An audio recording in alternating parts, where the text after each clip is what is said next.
Hello दोस्तों, स्वागत है आपका अपने यूट्यूब चैनल जीके विद गुरुजी में। हम पढ़ रहे हैं आरबीएससी मूल पाठ्य पुस्तकों को और इसी श्रृंखला में आज हम कक्षा 9 राजस्थान का स्वतंत्रता आंदोलन और शौर्य परंपरा का जो अध्याय है 5 वो पढ़ने वाले हैं। इससे पहले हमने, अगर आप चैनल पर विजिट कर रहे हैं पहली बार, तो बताना चाहूँगा कि अब तक हमने कक्षा 6, 7, 8 का अध्ययन बेखूबी कर लिया है, वो भी लाइन टू लाइन अध्यायवार इसलिए क्योंकि हमने एक भी अध्याय को स्किप नहीं किया है और चीज़ों को लाइन टू लाइन पढ़ा है, ताकि आपका राजस्थान जीके से संबंधित जो भी कंटेंट बनता है वो क्लियर हो जाए। इसी श्रृंखला में आज हम पढ़ने वाले हैं आरबीएससी मूल पाठ्य पुस्तक की कक्षा 9 की हमारी जो स्कूली पाठ्यक्रम में जो जारी की जाती है उसका अध्याय नंबर 5, राजस्थान में जन जागृति और प्रजामंडल। आपको बताना चाहूँगा कि अब तक हमने इस पाठ्य पुस्तक के 4 अध्यायों को कवर किया है। 5वें अध्याय का पार्ट 1 हम लेके आ चुके हैं। आज हमारा पार्ट 2 रहेगा, जिसमें हम पढ़ेंगे राजस्थान में प्रजामंडल। आज का कंटेंट बहुत ही ज़्यादा उपयोगी है हमारे एग्ज़ाम के अकॉर्डिंग। आप राजस्थान प्रतियोगी परीक्षाओं की तैयारी कर रहे हैं तो ये बेसिक सा टॉपिक है। ये हमेशा हर, चाहे वो पीटीआई है, चाहे एलडीसी का एग्ज़ाम है, किसी भी राजस्थान प्रतियोगी परीक्षाओं की तैयारी करने वाले हर कंटेंट के लिए, हर कंटेंट जो कॉम्पिटिटिव एग्ज़ाम में ये टॉपिक ज़रूर लगता है। तो आज का कंटेंट आप स्किप मत कीजिएगा। चैनल पर विजिट कर रहे हैं तो चैनल को ज़रूर सब्सक्राइब कर लीजिए, क्योंकि हम इस श्रृंखला को आगे तक लेके जाएंगे। इसके बाद ये जैसे ही श्रृंखला कंप्लीट होती है, इसके बाद हम कक्षा 6 से जो अध्यायवार हैं वो ऑब्जेक्टिव टाइप एक श्रृंखला लेके आ रहे हैं, उसमें भी आप जुड़ सकते हैं। और ये चीज़ें सब निःशुल्क हम आप तक पहुंचाने का प्रयास कर रहे हैं। तो प्रोत्साहन के रूप में आप चैनल पर विजिट कर रहे हैं तो चैनल को ज़रूर सब्सक्राइब कीजिए, हमें इससे प्रोत्साहन मिलता है। हम आप तक के इस प्रकार के नए नवाचार पहुंचाने का तक प्रयास करते हैं। निरंतरता के साथ में हम बने रहें आप इस प्लेटफॉर्म के साथ में। तो चलिए शुरुआत करते हैं आज का कंटेंट। प्रजामंडल राजस्थान में। अब तक हमने पिछले अध्याय में पढ़ा था राजस्थान में प्रजामंडलों की स्थापना। इसमें हमने पढ़ा था जोधपुर जो प्रजामंडल था, बीकानेर प्रजामंडल था, जैसलमेर प्रजामंडल और मेवाड़ प्रजामंडल। आज से हम आगे पढ़ेंगे आज के इस कंटेंट को, तो वीडियो में बने रहिएगा और अपने इस सेशन को लाइक भी कीजिएगा। चलिए शुरुआत करते हैं आज के कंटेंट की। आज के कंटेंट की शुरुआत करते हैं मेवाड़ में जन आंदोलन। चलिए शुरुआत करते हैं। मेवाड़ राज्य में जन जागृति का सूत्र पहले ही बिजोलिया सत्याग्रह और बेगू किसान आंदोलन के रूप में हो चुका था। अप्रैल 1938 में माणिक्यलाल वर्मा ने मेवाड़ प्रजामंडल की स्थापना की। देखिए, अप्रैल 1948 में माणिक्यलाल वर्मा ने मेवाड़ प्रजामंडल की स्थापना की। प्रश्न सीधा बनेगा कि मेवाड़ प्रजामंडल की स्थापना किसने की थी? तो मेवाड़ प्रजामंडल की स्थापना माणिक्यलाल वर्मा के सानिध्य में हुई और अप्रैल 1938 को हुई। मेवाड़ के तत्कालीन प्रधानमंत्री धर्म नारायण ने इसे गैर कानूनी संस्था घोषित कर दिया और माणिक्यलाल वर्मा को मेवाड़ छोड़कर चले जाने का आदेश दिया। इस पर माणिक्यलाल वर्मा अजमेर चले गए और अपनी गतिविधियों का संचालन वहां रहकर करने लगे।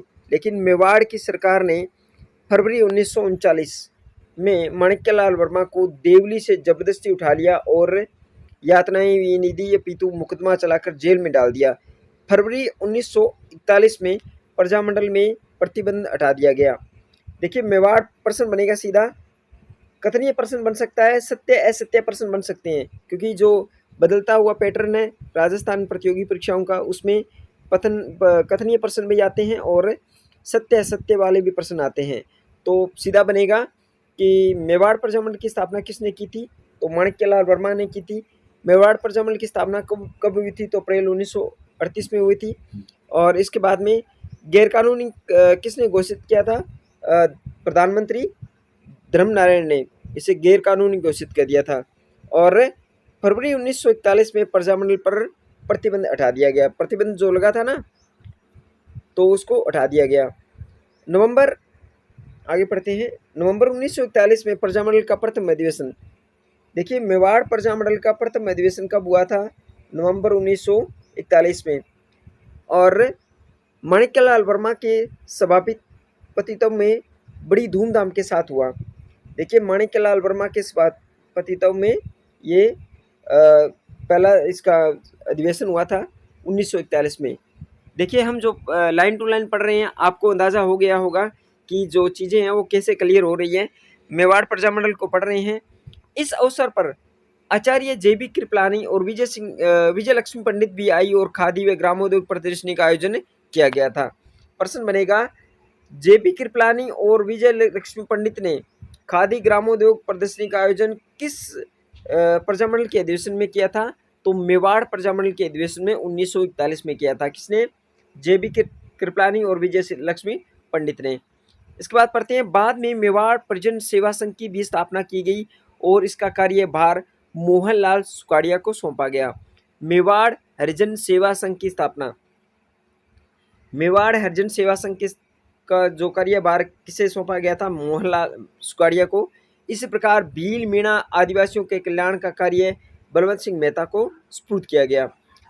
अगस्त 1942 में जब महात्मा गांधी ने भारत छोड़ो आंदोलन चलाया तो प्रजामंडल को फिर से गैर कानूनी संस्था घोषित कर दिया और इसके संबंध नेताओं को गिरफ्तार कर लिया गया। दिसंबर 1945 में मेवाड़ प्रजामंडल के निमंत्रण पर अखिल भारतीय देसी राज्य लोक परिषद का 7वां अधिवेशन उदयपुर में हुआ। अखिल भारतीय देसी राज्य लोक परिषद का 7वां अधिवेशन कहाँ हुआ था? मेवाड़ प्रजामंडल के उदयपुर में आयोजित किया गया, जिसमें 435 प्रतिनिधियों ने भाग लिया था। लाइन एक एक बहुत ज़्यादा महत्वपूर्ण है, इसे हम पढ़ रहे हैं लाइन टू लाइन। पढ़ने का औचित्य यही है कि प्रश्न एक भी गलत नहीं हो, हमारा राजस्थान जीके से संबंधित। इस सम्मेलन की अध्यक्षता पंडित जवाहरलाल नेहरू ने की थी। किसकी? अखिल भारतीय देसी राज्य लोक परिषद का 7वां अधिवेशन कहाँ हुआ था? पहला प्रश्न तो ये बनेगा, अखिल भारतीय देसी राज्य लोक परिषद का 7वां अधिवेशन कहाँ हुआ था? उदयपुर में हुआ था। किसकी अध्यक्षता में हुआ था? जवाहरलाल नेहरू की अध्यक्षता में हुआ था। कब हुआ था? 1945, दिसंबर 1945 में।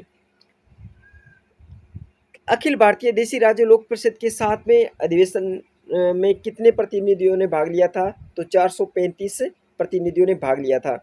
इस सम्मेलन की अध्यक्षता पंडित जवाहरलाल नेहरू ने की थी। धीरे धीरे देश के वातावरण के साथ मेवाड़ में भी परिवर्तन आने लगा। महाराणा ने उत्तरदायी शासन की मांग को आंशिक रूप से स्वीकार करते हुए मेवाड़ को नया संविधान दिया, जिसका प्रारूप के.एम. मुंशी ने तैयार किया था। संविधान का प्रारूप किसने तैयार किया था? के.एम. मुंशी ने तैयार किया था। स्वतंत्रता के बाद मेवाड़ को भी राजस्थान में विलीन कर लिया गया। अब पढ़ते हैं कोटा प्रजामंडल को। कोटा में प्रजामंडल कब हुआ था? हमने ऊपर पढ़ के आए हैं मेवाड़ प्रजामंडल को। अब 5वां जो प्रजामंडल था उसको पढ़ रहे हैं कोटा में। कोटा में जन जागृति का सूत्रपात 1918 में प्रारंभ हुआ था। कोटा निवासियों में ने विदेशी वस्तुओं का बहिष्कार चालू कर दिया था और उसमें गांधी टोपी पहनकर जाने का उत्साह शुरू हो गया था। यहाँ पंडित नैनूराम शर्मा, देखिए लाइन बहुत अच्छी है।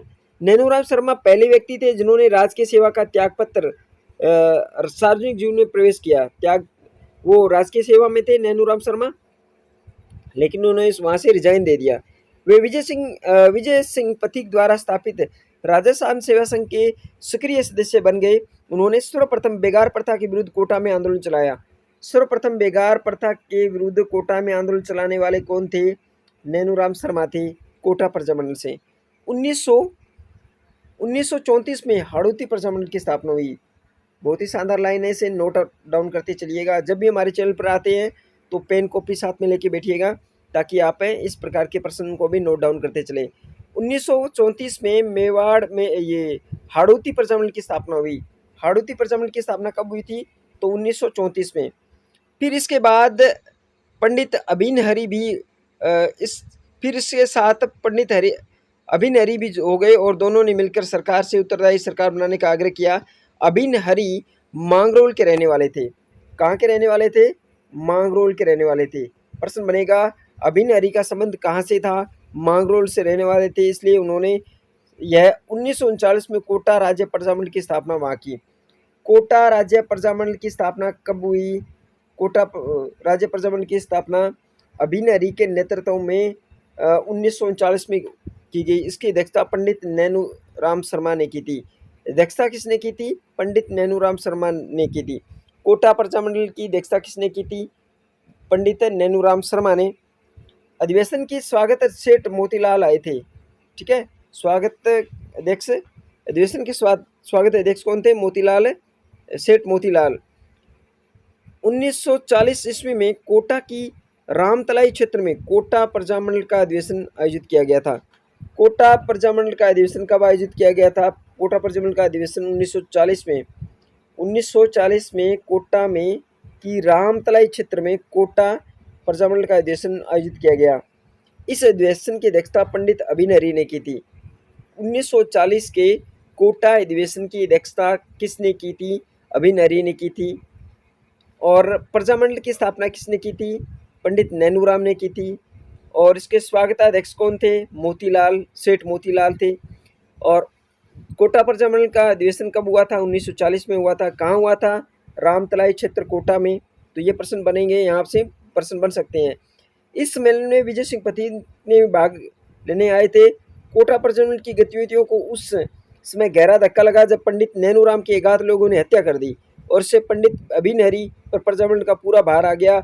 1942 के भारत छोड़ो आंदोलन के समय पंडित अभिनरी ने आंदोलन छेड़ दिया। इस आंदोलन में उनके साथ मास्टर शंभू दयाल सक्सेना। प्रश्न बनेगा सीधा कि मास्टर शंभू दयाल का संबंध किस प्रजामंडल से है? कोटा प्रजामंडल से। नाथूलाल जैन का संबंध किस प्रजामंडल से है? कोटा प्रजामंडल से।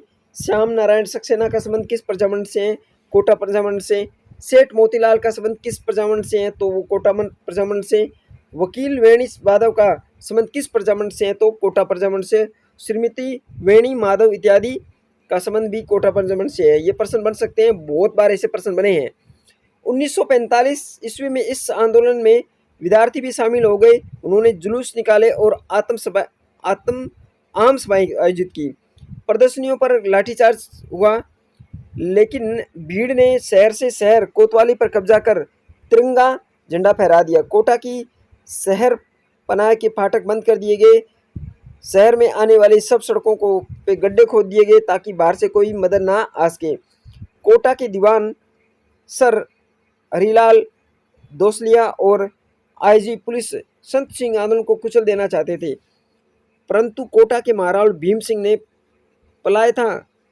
पलायथा के सर ओंकार सिंह के माध्यम से जनता से 16 अगस्त 1945 को समझौता कर लिया। किसकी अध्यक्षता से?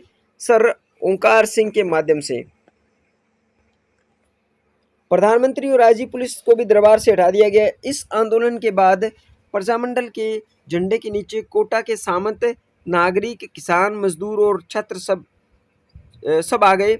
जब देश आज़ाद हुआ तो कोटा के महाराज भीम सिंह ने राजस्थान के विलयीकरण की प्रक्रिया में महत्वपूर्ण योगदान दिया और इसी कारण वे पूरे राजस्थान के उप राज प्रमुख बनाए गए थे। कौन? महारावल भीम सिंह। महारावल भीम सिंह का संबंध किस प्रजामंडल से है? तो कोटा प्रजामंडल से। बूंदी में जन आंदोलन पढ़ते हैं। बहुत ही शानदार कंटेंट है, इसे लाइक कीजिएगा, शेयर कीजिएगा और चैनल पर विजिट कर रहे हैं पहली बार तो चैनल को सब्सक्राइब जरूर कर लीजिएगा। पढ़ते हैं छठा प्रजामंडल, बूंदी प्रजामंडल। बूंदी में भी कोटा की भांति राजनीतिक जागृति के लक्षण पहले से ही दिखाई देने लग गए थे।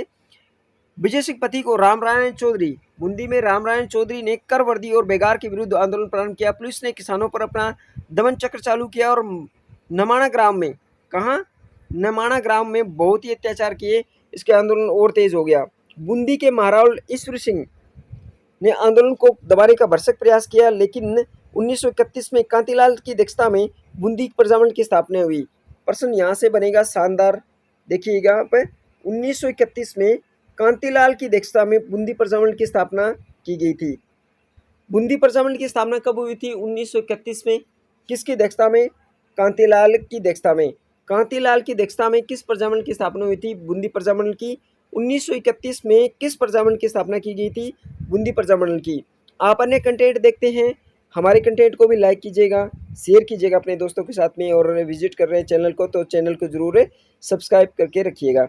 1936 में सरकार ने राजस्थान समाचार पत्र के प्रकाशन पर पाबंदी लगा दी, लेकिन कांतिलाल व नित्यानंद ने बिना किसी परवाह किए हुए प्रशासकीय सुधारों की मांग की। 1937 ईस्वी में प्रजामंडल के अध्यक्ष ऋषि दत्त मेहता को 3 वर्ष के लिए राज्य से निष्कासित कर दिया गया, परंतु जब वे 1941 में वापस बूंदी आए तो उन्होंने फिर आंदोलन प्रारंभ कर दिया। 1942 में उन्होंने ब्रिज सुंदर शर्मा को साथ लेकर आंदोलन छेड़ दिया। समय की मांग के अनुसार महारावल ईश्वर सिंह ने भी परिवर्तन आया और उन्होंने संविधान निर्मात्री विभाग की नियुक्ति कर दी। भारत आज़ाद होने पर बूंदी भी वर्ध राजस्थान में विलीन हो गया। अब पढ़ते हैं जयपुर प्रजामंडल को। जयपुर प्रजामंडल से संबंधित भी प्रश्न बहुत बार एग्जाम में आते हैं। ये भी कंटेंट बहुत ही शानदार रहता है, यहाँ से प्रश्न बनते हैं। 7वां प्रजामंडल पढ़ते हैं। जयपुर में जन जागृति के कार्य का श्री गणेश किसने किया था? अर्जुनलाल सेठी ने किया था। जयपुर में जन जागृति के कार्य का श्री गणेश अर्जुनलाल सेठी ने किया था। इसके बाद जमनालाल बजाज ने 1927 में चरखा संघ की स्थापना की। चरखा संघ का संबंध किस प्रजामंडल से है? जयपुर प्रजामंडल से। 1927 में जयपुर प्रजामंडल में चरखा संघ की स्थापना किसने की थी? जमनालाल बजाज ने की थी। चरखा संघ की स्थापना कब हुई थी? 1927 में हुई थी। किस प्रजामंडल के दौरान हुई थी? जयपुर प्रजामंडल के दौरान। किसने की थी? जमनालाल बजाज ने की थी। 1931 में कपूरचंद पाटनी की अध्यक्षता में जयपुर प्रजामंडल की स्थापना हुई। देखिए, सबसे पहले राजस्थान का पहला प्रजामंडल कौन सा था? यही था, जयपुर प्रजामंडल। और चरखा संघ की स्थापना जमनालाल बजाज ने 1927 में की थी। बाद में पंडित हीरालाल शास्त्री, चिरंजीव लाल अग्रवाल, कपूरचंद पाटनी, दौलत मंडारी को भी गिरफ्तार कर लिया गया। इसके विरोध में जयपुर शहर में इस दमन चक्र की भर्त्सना की गई। आखिर सरकार प्रजामंडल के नेताओं से बातचीत करने के लिए तैयार हो गई। अगस्त 1939 में दोनों पक्षों में समझौता किया गया। इसके फलस्वरूप प्रजामंडल को मान्यता मिल गई और सेठ जमनालाल बजाज व अन्य कार्यकर्ता रिहा कर दिए गए। इसके बाद पढ़ते हैं 1940 ईस्वी में पंडित हीरालाल शास्त्री प्रजामंडल के अध्यक्ष बने।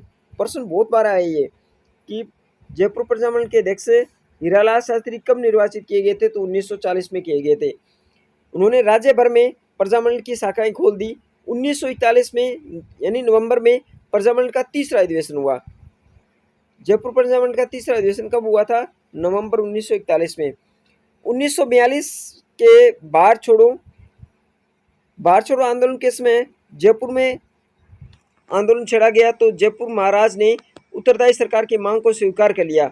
जब जयपुर में आंदोलन का कोई औचित्य नहीं रहा, इस समय प्रजामंडल दो वर्गों में बंट गया था। एक वर्ग अपने आप को अखिल भारतीय आंदोलन के साथ रखना चाहता था, दूसरा जिसका नेतृत्व शास्त्री जी कर रहे थे आंदोलन के पक्ष में नहीं था, परंतु बाबा हरिश्चंद्र के गुट के दबाव में सितंबर 1942 को हीरालाल शास्त्री ने प्रधानमंत्री सर मिर्जा इस्माइल को आंदोलन छेड़ने का अल्टीमेटम दे दिया। इस पर प्रधानमंत्री ने शास्त्री को वार्तालाप के लिए आमंत्रित किया। दोनों में बातचीत के बाद निम्न समझौता हुआ। ये देखिए समझौता, ये शानदार है। यहाँ से कंटेंट बनता है, प्रश्न भी बनता है। यहाँ से कथनीय प्रश्न बनते हैं या फिर सत्य असत्य वाले प्रश्न बना सकता है वो एग्जामिनर। पहला क्या था? युद्ध के किस किस बीच में था? प्रधानमंत्री मिर्जा इस्माइल और शास्त्री के बीच में क्या समझौते हुए थे? पहला समझौता था युद्ध के लिए राज्य सरकार जन धन की सहायता नहीं देगी, पहला समझौता था। प्रजामंडल को राज्य में शांतिपूर्ण युद्ध विरोधी अभियान चलाने की स्वतंत्रता होगी। दूसरा, ब्रिटिश प्रांतों से आने वाले किसी भी आंदोलनकारी को प्रवेश करने में रोका नहीं जाएगा। जनता को उत्तरदायी शासन देने के लिए राज्य शीघ्र कार्रवाई करेगा और प्रजामंडल महाराजा के विरुद्ध किसी प्रकार की सीधी कार्रवाई नहीं करेगा। ये 5 शर्तें रखी गई थी। प्रश्न पूछा जा सकता है कि प्रधानमंत्री इस्माइल और शास्त्री के बीच में कितनी शर्तें हुई थी? 5 शर्तें हुई थी, 1, 2, 3, 4 और 5। और ये कौन कौन सी शर्तें थी? इस तरह से प्रश्न बना सकता है। इस समझौते के फलस्वरूप जनसाधारण में आंदोलन करने की प्रेरणा प्राय समाप्त हो गई। शास्त्री समझौते के बावजूद आज़ाद मोर्चे के नेताओं ने आंदोलन चलाया, परंतु गिरफ्तार कर लिए गए। 1945 में जब जवाहरलाल नेहरू जयपुर आए तो आज़ाद मोर्चे का प्रजामंडल में विलीनीकरण कर दिया गया। प्रजामंडल में आज़ाद मोर्चे का विलीनीकरण कब किया गया था? तो 1945 में किया गया था, याद रख लेना ये। अक्टूबर 1942 में महाराजा ने एक समिति का गठन किया जिसका कार्य संवैधानिक सुधारों का सुझाव देना था। इस समिति ने 2 वर्ष में प्रतिवेदन प्रस्तुत किया। इसके फलस्वरूप 1945 में 2 सदनों वाली व्यवस्थापिका स्थापित की गई, परंतु दोनों में महाराजा को ही सर्वोच्च था। जब चुनाव हुए तो प्रजामंडल ने चुनाव में भाग लिया, जिसमें परिषद में 3 सीटों पर और प्रतिनिधि सभा में 27 सीटों पर विजय प्राप्त की। 24 जुलाई 1947 के दिन जब नरेंद्र मंडल की सभा हुई तो जयपुर नरेश ने यह घोषणा कर दी कि वे भारतीय संघ में सम्मिलित होंगे। लेकिन जब उत्तरदायी सरकार का निर्माण किया गया तो उसमें प्रजामंडल का केवल एक ही सदस्य लिया गया। जनता के दबाव पर मंत्रिमंडल का सुधार किया गया और इसमें हीरालाल शास्त्री को मुख्यमंत्री बनाया गया। देवीशंकर तिवारी, दौलतमल भंडारी और टीकाराम पालीवाल को मंत्री बनाया गया। 30 मार्च 1949 को जयपुर का राजस्थान संघ में विलीनीकरण कर दिया गया और उत्तरदायी सरकार की स्थापना की गई। महाराणा मानसिंह को राजस्थान का राज प्रमुख बनाया गया। महाराणा उदयपुर को महाप्रमुख और कोटा महारावल को उप राज प्रमुख बनाया गया। अब पढ़ते हैं अलवर प्रजामंडल। अलवर में प्रजामंडल का जो गठन कब हुआ वो पढ़ते हैं। अलवर राज्य की जनता पर जागृति लाने का कार्य पंडित हरिनारायण शर्मा ने किया था। अलवर प्रजामंडल की स्थापना में किसने योगदान दिया था? हरिनारायण शर्मा ने। उन्होंने अस्पृश्यता निवारण संघ, वाल्मीकि संघ और आदिवासी संघ की स्थापना की। देखिए, अस्पृश्यता निवारण संघ की स्थापना किसने की थी? हरिनारायण शर्मा ने की थी। वाल्मीकि संघ की स्थापना हरिनारायण शर्मा ने। आदिवासी संघ की स्थापना, अलवर में आदिवासी संघ की स्थापना किसने की थी? हरिनारायण शर्मा ने। खादी का प्रचार किया और आम जनता में जागृति पैदा करने का प्रयास किया। जब मार्च 1933 में ब्रिटिश सरकार ने अलवर के महाराजा जय सिंह को गद्दी से उतारकर अपने मनोनीत एक जागीरदार के पुत्र तेज सिंह को गद्दी पर बिठा दिया तो उसके विरोध में जनता ने एक आम सभा आयोजित की। राज्य सरकार ने हरिनारायण शर्मा, कुंज बिहारी लाल मोदी और अन्य नेताओं को गिरफ्तार कर लिया गया। 1938 में अलवर प्रजामंडल की स्थापना हुई। यह लाइन बहुत ही इंपॉर्टेंट है। अलवर में प्रजामंडल की स्थापना कब हुई थी? 1938 में हुई थी। अन्य प्रजामंडल की भांति अलवर प्रजामंडल ने भी उत्तरदायी सरकार की मांग की और आंदोलन चालू किया। 1940 में राज्य सरकार द्वारा युद्ध कोष के लिए धन एकत्रित करने का प्रजामंडल ने विरोध किया। इस पर हरिनारायण शर्मा और उसके सहयोगी मास्टर भोलानाथ को गिरफ्तार कर लिया गया। आम जनता ने इसका विरोध किया। भारत छोड़ो आंदोलन में प्रजामंडल ने आंदोलन किया। जनवरी 1944 में भवानी शंकर शर्मा की अध्यक्षता में प्रजामंडल का पहला अधिवेशन हुआ। देखिए, अलवर प्रजामंडल का प्रथम अधिवेशन कब हुआ था? जनवरी 1944 में। प्रश्न बनेगा कि अलवर प्रजामंडल का प्रथम अधिवेशन कब हुआ था? जनवरी 1944 में। और अलवर प्रजामंडल के प्रथम अधिवेशन की अध्यक्षता किसने की थी? भवानी शंकर शर्मा ने। भवानी शंकर शर्मा ने पहले प्रजामंडल की अध्यक्षता की थी अलवर प्रजामंडल की, जिसमें उत्तरदायी सरकार की मांग को दोहराया गया। फरवरी 1946 में उत्तरदायी सरकार बनाने के लिए प्रजामंडल ने आंदोलन छेड़ दिया और कई गिरफ्तारियां दी।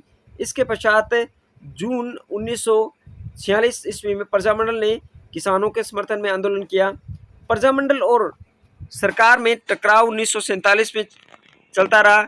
अलवर में सांप्रदायिक दंगे हुए। इसके लिए सरकार और अलवर के दीवान NB खरे को उत्तरदायी ठहराया गया और सरकार को यह संदेह था कि महात्मा गांधी की हत्या में खरे की मिलीभगत थी।